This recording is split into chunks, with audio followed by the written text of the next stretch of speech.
কক্সবাজারের মহেশখালী উপজেলার মাতারবাড়ি পৌঁছেছেন প্রধানমন্ত্রী তারেক রহমান। সেখানে তিনি মাতারবাড়ি গভীর সমুদ্রবন্দর, কয়লাভিত্তিক বিদ্যুৎ প্রকল্প এবং মহেশখালী সমন্বিত উন্নয়ন কর্তৃপক্ষের কার্যক্রম পরিদর্শন করবেন। সকালে ঢাকা থেকে হেলিকপ্টারে করে তিনি কক্সবাজারে পৌঁছান। তাকে স্বাগত জানান প্রশাসনের কর্মকর্তারা। পরে মাতারবাড়ি গভীর সমুদ্রবন্দর, কয়লা বিদ্যুৎ প্রকল্প এবং মহেশখালী সমন্বিত উন্নয়ন কর্তৃপক্ষের কার্যক্রম পরিদর্শন করেছেন। এটি শেষ করে যাবেন চট্টগ্রামে।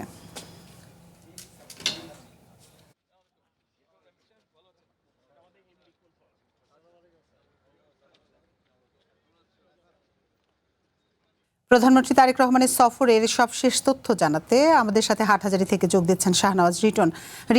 দায়িত্ব গ্রহণের পর তো প্রধানমন্ত্রী তারেক রহমান প্রথমবারের মতো চট্টগ্রামে যাচ্ছেন।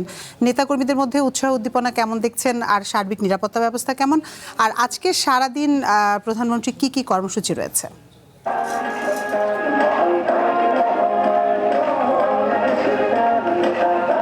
একদিনের ব্যস্ততম সফরে প্রধানমন্ত্রী আর ঘন্টা দেড়েকের মধ্যে চট্টগ্রামে আসবেন।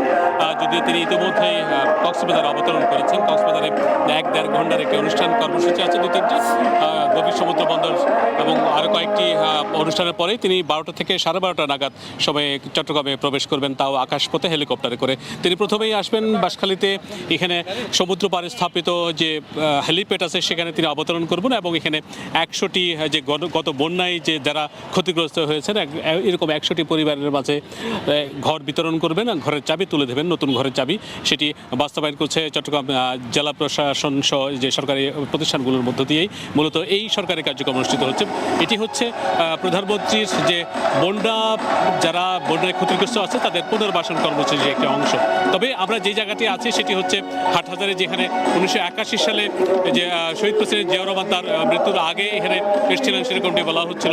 এই মাঠে তারেক জিয়া আজকে বিকাল নাগাদ এখানে একটি অনুষ্ঠানে যোগ দেবেন। সেটিও বন্যা কবলিত মানুষের পুনর্বাসন কর্মসূচির একটি অংশ, যদিও এটি আয়োজন করছে স্থানীয় বিএনপি।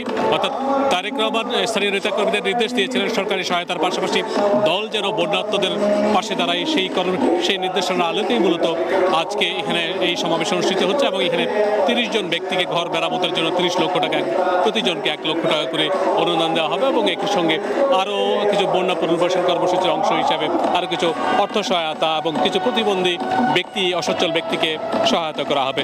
দল হিসাবে সাধারণ মানুষের, দুর্ভাগা মানুষের পাশে থাকার জন্য প্রধানমন্ত্রীর এই নির্দেশের কারণেই বিএনপির পক্ষ থেকে আয়োজন করা হয়েছে। যদিও আজকে 11 ঘন্টা 11.5 ঘন্টার ব্যস্ততম কর্মসূচির মধ্যে তিনি কক্সবাজার এবং চট্টগ্রামে প্রায় 8টি কর্মসূচিতে অংশগ্রহণ করবেন। এখানে বিকালের সমাবেশের আগে তিনি ফটিকছড়িতে, পাশের একটা উপজেলা, সেই ফটিকছড়িতে বাবুনগর মাদ্রাসায় যাবেন। সেখানে হেফাজতের বর্তমান আমির বাবুনগরের সঙ্গে তিনি সৌজন্য সাক্ষাৎ করবেন। সেখানে তিনি আধা ঘন্টা সময় অতিক্রম করবেন এবং এরপরেই পাশের উপজেলা হাটহাজারী, অর্থাৎ এখানে যেটা আছে তার কাছাকাছি জায়গায় যে সাবেক আমির শাহ শফির, আল্লামা শফির কবর জিয়ারত করবেন এবং তিনি সেখানে কিছু কুশল বিনিময় করবেন। এরপরে ডাকবাংলোতে তিনি কিছুক্ষণ বিশ্রাম নেওয়া এবং তার লাঞ্চের কর্মসূচি রয়েছে। এরপরে মূলত এই জায়গাটিতে তিনি আবার আসবেন। অর্থাৎ ফটিকছড়ি এবং হাটহাজারীর যে হেফাজতের কর্মসূচি, হেফাজত নেতাদের সঙ্গে দেখা সাক্ষাতের কর্মসূচি এবং জিয়ারতের পরে এই হাটহাজারীতে যে ঐতিহাসিক হাসপাতাল সরকারি কলেজ মাঠ, যেখানে শহীদ প্রেসিডেন্ট জিয়াউর রহমান এসেছিলেন, সেই মাঠে তারেক রহমান আজকে প্রথমবারের মতো প্রধানমন্ত্রী হিসাবে প্রথমবারের মতো চট্টগ্রাম সফরের এই দ্বিতীয় সর্বশেষ অনুষ্ঠানে যোগ দেবেন। এরপরে শহরে রেডিসন ব্লুতে দলীয় নেতাকর্মী, স্থানীয় তৃণমূলের নেতাদের সঙ্গে তিনি কথা বলবেন, সেখানে দিক নির্দেশনামূলক বক্তব্য রাখবেন। মোটামুটি চট্টগ্রামে আজকে 5টি কর্মসূচি আছে, কক্সবাজারের 3টি, সব মিলাই 8টি কর্মসূচি মাত্র 11 ঘন্টার ব্যবধানে। বলা হচ্ছে অত্যন্ত ব্যস্ততম একটি সফরসূচি এই প্রধানমন্ত্রীর জন্য, যেহেতু রাষ্ট্রপ্রধানের জন্য, এবং এই কারণে তিনি অধিকাংশ জায়গায় হেলিকপ্টার ব্যবহার করছেন। এবং আজকে সর্বশেষ যে রেডিসনে সন্ধ্যায় অনুষ্ঠানের মধ্য দিয়েই তার কর্মসূচি শেষ হবে এবং তিনি রাতে 10টার ফ্লাইটে চট্টগ্রাম থেকে ঢাকার উদ্দেশ্যে রওনা দেবেন। মোটামুটি এই ছিল প্রধানমন্ত্রীর সফরের আগাম খবর। আমরা নিশ্চয় পরবর্তী বুলেটিনগুলোতে আরও আপডেট নিয়ে হাজির হব। আতিফা।